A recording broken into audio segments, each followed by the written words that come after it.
네, 여러분 안녕하세요. 김민성의 주식학교입니다. 최근 들어서 2차전지가 조정을 받으면서 3원기 배터리가 좋다, LFP 배터리가 좋다, 여러가지 이야기가 많은데 이 부분에 대해서 설명을 드리면서 주식을 하다 보면은 내 말이 계속해서 맞다라고 생각을 하는 확증 편향의 실수가 나타나기가 좋기 때문에 그런 관점을 좀 빼놓고는 어떠한 관점으로 좀 바라보면 좋을지, 지금 3원기 배터리랑 LFP 배터리를 가지고 싸울 게 아니라 이걸 가지고 우리가 어떠한 투자 포인트를 잡아가면 좋을지에 대해서 말씀을 드리도록 하겠습니다.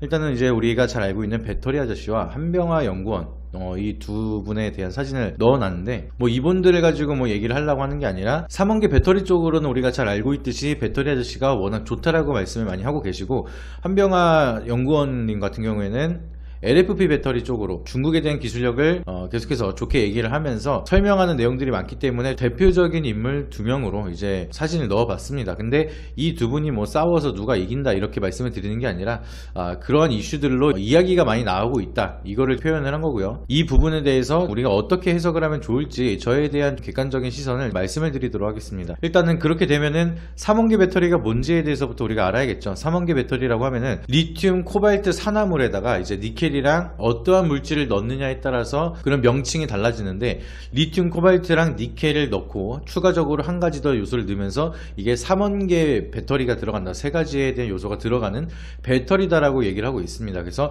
여기에 만간이 들어간다라고 하면은 NCM이 되는 거고요, 여기에 알루미늄이 들어간다라고 하면은 NCA가 되는 겁니다. 그래서 우리가 많이 얘기를 하고 있는 NCM 배터리, NCA 배터리, 이렇게 이름이 명칭이 되는 게 이 3원계에 따라서 명칭이 나눠지는 건데, 우리가 지금 잘 알고 있는 리튬이온 배터리가 3원계 배터리라고 보시면 되고요. 그리고 최근 들어서 다시 한번 언급이 되고 있는 LFP 배터리 같은 경우에는 니켈, 코발트, 망간 같은 비싼 소재들을 넣는 대신에 리튬이랑 인산철을 넣어서 가격대를 낮추고 좀 거기에 대한 가격적인 측면의 메리트를 갖는 배터리를 LFP 배터리라고 얘기를 하고 있습니다. 그래서 이 두 가지에 대해서 비교해서 설명을 드리면은 좀 전에 말씀을 드렸던 리튬이온 배터리 같은 경우에는 NCM이라고 말씀을 드렸죠. 그리고 이 철이 들어가는 게 LFP 배터리라고 보시면 되는데, 안정성 같은 경우에는 인산철이 들어간 LFP 배터리가 좀 더 화재로 안정성이 높다라고 우리가 볼 수가 있겠습니다. NCM 같은 경우에는 에너지 밀도가 굉장히 높기 때문에 저장할 수 있는 에너지가 많아서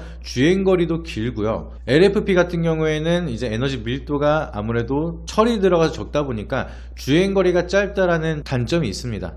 그리고 수명 같은 경우에는 이제 리튬이온은 보통이라고 치게 되면은 LFP 같은 경우에는 수명이 좀 더 길다라고 우리가 볼 수가 있겠고요. 리튬이온이 한 10년 쓴다라고 하면은 LFP는 한 20년 정도 사용을 할 수 있다, 이렇게 얘기가 나오고 있는데, 오래 사용한다라고 생각을 하면은 LFP 쪽으로도 메리트가 있다라고 생각을 하시면 되겠습니다. 그래서 가격 측면에서는 이제 비싼 소재들이 제외하고 인산철이 들어가다 보니까 LFP 같은 경우에는 가격이 좀 낮다라는 메리트를 가지고 있고요. NCM 같은 경우에는 가격이 높다, 이런 차이점이 있다라고 보시면 되겠습니다. 그래서 에너지 밀도는 좀 전에 말씀을 드렸던 것처럼 이런 차이점이 있기 때문에 NCM 같은 경우에는 가격대가 있지만 주행거리가 굉장히 길기 때문에 이 출력이라는 차이가 날 수밖에 없고, 주행거리가 길고 충전시간이 짧다라는 메리트를 가져가고 있습니다. LFP 같은 경우에는 가격이 저렴하고 안정성이 높지만 무겁고 순간 출력이 약하다라는 단점이 있고요. NCM 같은 경우에는 가격이 비싸고 안정성이 좀 문제가 된다라는 이야기가 있기 때문에 이 두 가지에 대한 특징적으로 LFP가 좋다, NCM이 좋다, 이런 얘기가 굉장히 많이 나오고 있습니다. 이 주행거리를 문제점을 해소시키면서 안정성이라는 것을 다시 한번 가져갈 수가 있는 모든 집합체는 우리는 전고체라고 말할 수가 있겠죠. 그래서 주행거리가 1200km까지 늘어날 수가 있는 게 전고체라고 얘기를 하고 있고, 지금 전고체 같은 경우에는 리튬이온 전지를 만들 때 이 배터리에 대한 제조 공정이 분리막이 들어간 다음에 음극할 물질이랑 양극할 물질을 나누고 그 안에다가 전해질을 넣습니다. 근데 이 전해질이 액체로 되어 있기 때문에 전해액이라고 부르죠. 리튬 2차전지가 만들어져서 판매가 되고 있는데, 안에 분리막을 제외하고 전해질을 고체로 만들어서 판매를 한다라는 게 전고체 배터리입니다. 그래서 이 전해액이 고체로 변하게 되면은 이거를 고체 전해질로 전환이 되기 시작을 하면서 화재에 대한 위험성이라든지 에너지가 더욱더 많이 저장이 되기 시작을 하면서 출력 거리도 굉장히 멀어질 수가 있는 그런 소재에 대한 배터리라고 얘기를 하면서 전고체 배터리가 기대감이 다시 한번 커지고 있는 상황인데, 여기에 대한 문제점으로는 가격이 굉장히 비쌀 거라는 전망이 나오고 있습니다. 들어가는 금액이라든지 개발하면서 들어가는 원가가 높다 보니까 전고체 배터리는 굉장히 가격 측면에서 비쌀 수밖에 없다는 단점을 가지고 있는데, 우리가 볼 수 있는 배터리가 대표적으로 리튬이온 배터리, LFP, 그리고 전고체 배터리, 이렇게 세 가지 배터리 요소가 대표적이다라고 보실 수가 있겠습니다. 그러면 우리는 지금 이 LFP 배터리에 대한 상용화가 커지기 시작을 하면은 리튬이온 배터리에 대한 전망이 안 좋아질 것인지, 거기에 대해서 말씀을 드려야 될 것 같고, 지금 테슬라가 보급형 라인에다가 왜 LFP에 대한 배터리를 집어넣기 시작을 하면서 보급형 라인을 만들려고 하는지, 여기에 대해서 명확하게 해석을 하고 들어가는 게 굉장히 중요하겠죠. 그 부분에 대해서 설명을 드리기 위해서는 이제 전 세계적으로 전기차에 대한 판매량 우리가 먼저 보시는 게 좋은데, 지금 2018년도에서는 완성차 전체 판매량이 9,400만 대가 넘어가고 있습니다. 거의 1억 대 가까이 판매를 하고 있고, 그 다음부터는 경기 침체가 나타나기 시작을 하면서 약간 주춤하는 흐름이 나타났지만, 다시 한번 2021년 기점으로 점차적으로 다시 한번 성장을 하고 있는 모습이라, 테슬라 쪽에서는 목표치가 전기차 판매량이 한 1억 대 이상이 판매되는 거에 대한 전망을 이야기를 하고 있습니다. 테슬라의 일론 머스크 같은 경우에는 매년 판매되는 전기차에 대한 판매량이 1억 대가 넘어갈 거라는 전망을 하고 있고, 거기에 테슬라에 대한 점유율은 더욱더 높아질 거라고 계속해서 얘기를 하고 있습니다.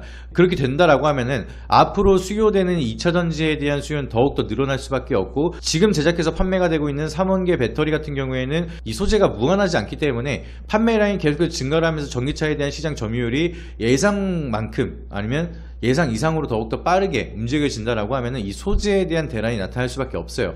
폐배터리 리사이클링 사업 같은 경우에는 배터리에 대한 수명이 완벽히 떨어졌을 때 리턴 사이클로 재활용을 할 수가 있다라고 말씀을 드렸죠. 그때까지 소재가 무한하지가 않다 보니까 거기에 대한 대체제로 우리가 소재가 부족하면은 인산철을 통해서 보급형 라인을 만들고 이 2차전지에 대한 수요를 계속해서 충족을 시켜야 된다, 이런 얘기를 하고 있는 겁니다. 그래서 우리가 LFP에 대한 수요도 증가를 하겠지만, 그렇다고 해서 3원계 배터리가 수요가 줄어드느냐, 그건 아니고 지금도 계속해서 판매량이 높아지고 있는데 거기에 보급형 라인이 들어가기 시작을 하면서 여기에 대한 수요가 더 증가를 하는 거고, 3원계 배터리로는 계속해서 고급형 프리미엄 모델이 판매가 되니까 여기에 대한 수요도 계속해서 같이 급증을 하면서 두 산업이 같이 성장을 한다라고 보시면 되는 겁니다. 그래서 거기에 대해서 계속 설명을 드릴 건데, 우리가 지금 LFP 같은 경우에는 중국에서 그 시장에 대한 점유율을 굉장히 크게 잡고 있기 때문에 LFP 시장이 커지기 시작을 하면 중국한테 밀리면서 국내 시장 또한 안 좋은 영향이 나타날 수밖에 없다, 이런 우려감이 지속적으로 나타나고 있는데, 실제로 국내 기업 같은 경우에도 이미 발빠르게 움직이고 있는 상황입니다. LFP 생산 같은 경우에는 삼성 SDI, SK온, LG 에너지 솔루션 지금 생산에 대한 준비 라인을 계속해서 만들고 있고요. 그리고 LFP 소재로도 지금 LNF라든지 에코프로비엠, 포스코피치엠, LG화학 등 계속해서 LFP에 대한 생산 라인을 구축을 빠르게 진행을 하고 있습니다. 그리고 테슬라 같은 경우에는 전기차 보급형 라인을 만들기 시작을 하면서 거기에는 LFP 배터리를 집어넣으면서 가격적인 측면에서 메리트를 만들 수 있게끔 준비를 하고 있는 상황이기 때문에 지금 LFP 소재를 담당하는 기업 같은 경우에는 지금 3원계 배터리로 양극재에 대한 양극 물질 소재가 많이 판매가 되고 있으면서 LNF 소재까지도 같이 판매가 되기 시작을 하면서 추가적인 실적을 개선할 수 있는 재료가 한 가지 늘었다라고 우리가 해석을 하는 게 맞겠죠. 그래서 지금 테슬라라든지 대표적인 완성차 기업들이 3원계 배터리에 대한 수요를 줄이겠다라고 얘기를 한 게 아니라 지금 보급형 라인에다가 LFP 배터리를 집어넣고 추가적인 생산 라인을 확보를 하겠다라고 얘기를 하고 있는 거기 때문에, 제가 봤을 때는 LFP에 대한 모멘텀과 3원계 배터리에 대한 모멘텀, 이거를 같이 합쳐서 상승에 대한 모멘텀으로 이어서 볼 수가 있다라고 말씀을 드리는 겁니다. 그리고 이 부분이 굉장히 중요한 게, 결과적으로는 전기차에 대한 시장 라인 자체가 확대를 하기 위해서는 보급형 라인이 빠르게 확산을 해야지만 우리가 거기에 대한 기대감을 더욱더 크게 가져갈 수가 있다는 거예요. 핸드폰 같은 경우에도 스마트폰이 처음 나왔을 때는 대당 한 100만원대가 되는 굉장히 고가의 핸드폰이 나왔기 때문에 너도 나도 스마트폰을 쓰던 시기는 아니었습니다. 맨 처음에 나왔을 때. 지금 전기차가 딱 그 정도 수준이라고 보시면 좋을 것 같고요. 그리고 스마트폰이 대중화되기 시작을 했던 게 보급형 라인이 나타나기 시작을 하면서 가격적인 측면에서 굉장히 큰 메리트가 있고, 기능 면에서는 굉장히 다양한 기능을 사용할 수가 있기 때문에 너도 나도 스마트폰으로 변경이 되면서 스마트폰에 대한 시대가 열리기 시작을 했던 게 보급형 라인이 들어왔을 때부터입니다. 그래서 전기차도 마찬가지로 지금 전기차를 살려면 굉장히 비싸요. 7, 8천만 원대, 비싸면 억대까지도 넘어가는 가격대가 있기 때문에 많은 사람들이 너도나도 차를 바꾸기에는 금액적인 부담감이 느껴질 수밖에 없는 상황이죠. 그래서 보급형 라인으로 3천만 원대 전기차가 나오기 시작을 한다라고 하면은 내연기관 자동차보다는 전기차 쪽으로 지금 유가가 계속해서 상승을 하고 있고 친환경 문제도 있기 때문에 그쪽으로 포커스가 맞춰질 수밖에 없고, 그렇게 되면은 전기차에 대한 점유율 시장은 더욱더 빠르게 확산이 될 수가 있다.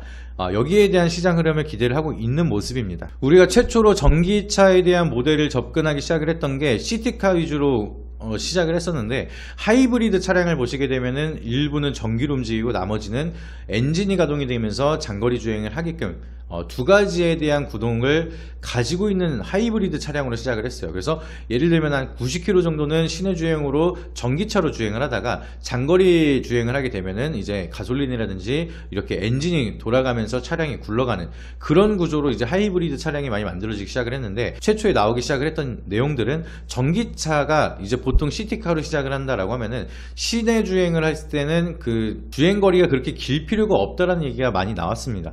그렇기 때문에 이제 하이브리드로 국내 시내 주행만 하는 사람들은 90km 주행만 가지고도 충분히 주행을 다 하면서 기름을 쓰지 않고 전기로만 이제 다닐 수 있는 그런 하이브리드 차량이 판매가 많이 됐었고요. 거기에 대한 좀 패러다임을 깨기 시작을 했던 게 테슬라가 갑자기 배터리를 개발을 하기 시작을 하면서 주행 가는 거리가 500km 이상 될 수 있는 전기차를 개발을 하고 판매량이 굉장히 늘어나기 시작을 했습니다.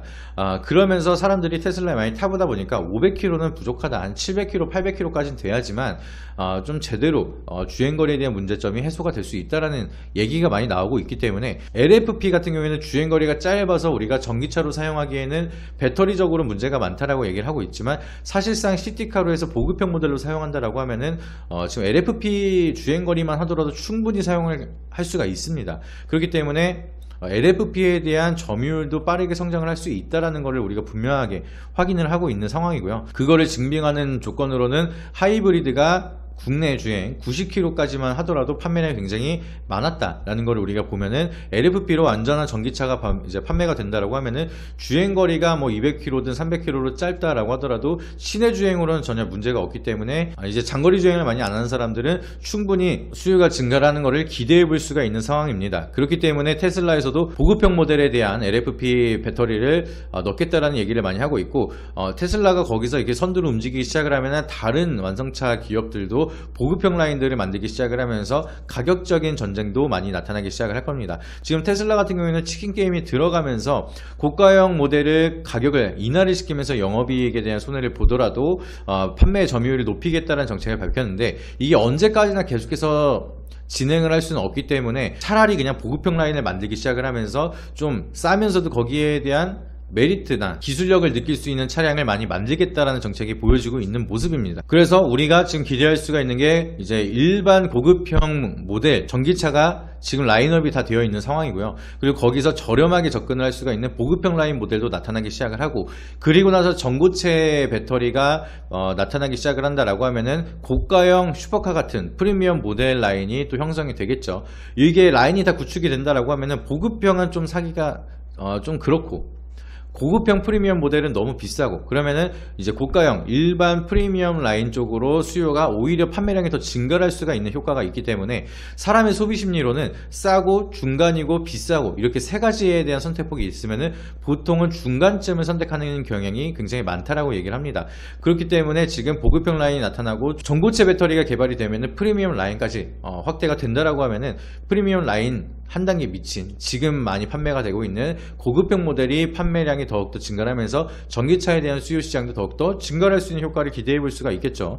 그리고 전고체 배터리가 굉장히 비싸서 이 사업은 되지 않을 거다라고 얘기를 하는 분들도 굉장히 많은데, 가격이 비싼 건 크게 중요하지 않습니다. 사실상 슈퍼카 같은 경우에도 금액이 어마무시한데 판매량이 엄청나게 늘어나고 있는 상황이고요. 특히나 이 판매량을 가장 많이 높여주고 있는 게 한국이라고 얘기하고 있습니다. 그만큼 프리미엄이라는 가치를 가져간다라고 하면은 가격이 중요한 게 아니라 그 차가 가져가는 가치를 통해서 얻어갈 수 있는 뭐 승차감이나 하차감 이런 걸 통해서 구매를 하는 사람들이 아직까지도 굉장히 많기 때문에, 이 슈퍼카를 판매하는 양을 보게 되면은 전고체 프리미엄 라인이 나온다라고 하더라도 가격이 문제가 되지 않는다. 그렇게 생각을 하시면 좋을 것 같습니다. 너도 나도 살 수 있는 차가 아니라 아무나 사지 못하는 차에 대한 그 상징적인 의미도 우리가 무시를 할 수가 없기 때문에, 물론 비싸서 사기 부담스러울 수 있겠죠. 전고체 배터리가 들어가면서 억 단위가 기본적으로 들어가는 그런 차가 나온다라고 하면은 사기 부담스러울 수 있습니다. 근데 그거 같은 경우에는 저희 같은 경우는 거고, 우리 이상으로 굉장히 많은 자산가들은 가격이 중요한 게 아니라 그 차가 가져갈 수 있는 기능이라든지 상징력을 보고 투자를 하는 경우가 많기 때문에 전고체 프리미엄 라인이 나오더라도 여기에 대한 수요도 굉장히 많이 판매가 될 겁니다. 그렇기 때문에 전고체 배터리, 3원계 배터리, LFP 배터리, 이 수요가 앞으로 더욱더 증가할 수가 있을 거라고 얘기를 하면 되겠죠. 그래서 우리는 지금 2차전지에 대한 수요, 앞으로 시장이 같이 전반적으로 다 좋아질 거다라고 해석을 할 수가 있는데, 이거를 굳이 뭐 편을 나눠서 3원계가 먼저다, LFP가 먼저다, 3원계가 잘 되면 LFP는 무너질 거고 LFP가 성공하면 3원계가 무너질 거다라고 생각을 하시기보다는, 이 3원계와 LFP가 같은 모멘텀이 합작이 되기 시작을 하면서 2차전지에 대한 상승 사이클이 더욱더 강하게 나타날 수가 있다. 예를 들면은 포스코 퓨처엠이라든지 에코프로비엔 같은 경우에는 3원계 배터리에 대한 양극재를 수주를 하고 있지만, LFP에 관련된 소재들도 이제 생산 라인을 준비를 하고, 포스코 퓨처엠 같은 경우에는 2023년도부터 바로 공급을 할 전망을 보여주고 있기 때문에 추가적인 모멘텀이 하나 더 생긴다라고 보시면 좋을 것 같습니다. 그리고 여기에 추가적으로 전고체 배터리도 상용화가 되기 시작을 한다라고 하면은 오히려 배터리 시장에 대한 성장 모멘텀이 더욱더 커질 수가 있다, 이렇게 보시면 좋을 것 같고, 물론 이 포함되어 있는 산업 중에서 옥석 가리기를 통해 진짜로 가장 수주를 많이 하고 많은 실적에 대한 수혜를 가져갈 수 있는 그런 종목들을 선별하는 것도 중요하겠지만, 이 2차전지에 대한 산업이 끝난 것처럼 생각할 필요는 없다. 우리가 중국한테 밀려서 크게 시장에 대한 소외감을 만들 만한 그럴 만한 이슈는 아니다라고 보시면 좋을 것 같습니다. 그래서 LFP 이슈로 걱정하시는 분들이 굉장히 많으신 것 같은데, LFP는 2차전지가 성장할 수 있는 한 가지의 추가적인 모멘텀이 나타난 거고, 이 LFP가 보급형이 다 깔리기 시작을 한다라고 하면은 오히려 그걸 통해서 전기차에 대한 점유율이 더 증가를 하고, 그렇게 되면 내연기관 자동차에 대한 점유율이 줄어들기 시작을 하면서 기존에 있던 내연기관 자동차 보급형 모델도 전기차에 대한 프리미엄 모델 쪽으로 전환할 수 있는 속도가 더욱더 빨라질 수가 있다라고 보시면 좋을 것 같습니다.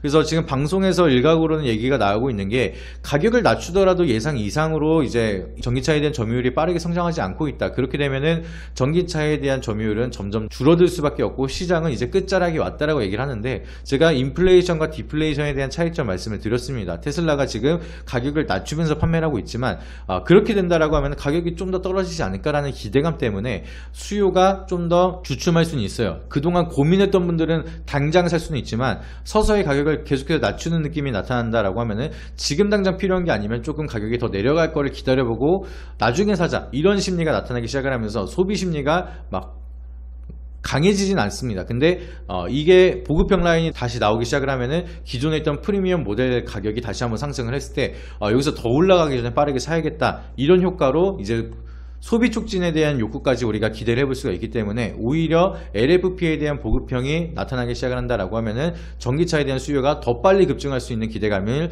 만들 수가 있다는 것을 한 번 더 강조를 드리도록 하겠습니다. 그래서 지금은 3원계랑 LFP를 나눠서 지금 우리가 싸울 필요가 없이 이 두 가지를 같은 모멘텀으로 보고 이걸 통해서 연계적으로 성장할 수 있는 기회가 많이 만들어졌기 때문에 우리 2차전지를 더욱더 주목하고 좀 더 사 모아갈 전략이 필요하다라는 것을 한 번 더 강조를 드리도록 하겠습니다. 오늘 영상이 도움이 되셨다라고 하시면 구독과 좋아요, 알림 설정 한 번씩 부탁드리고요. 다음에는 더 좋은 영상으로 찾아뵙도록 하겠습니다. 이상입니다.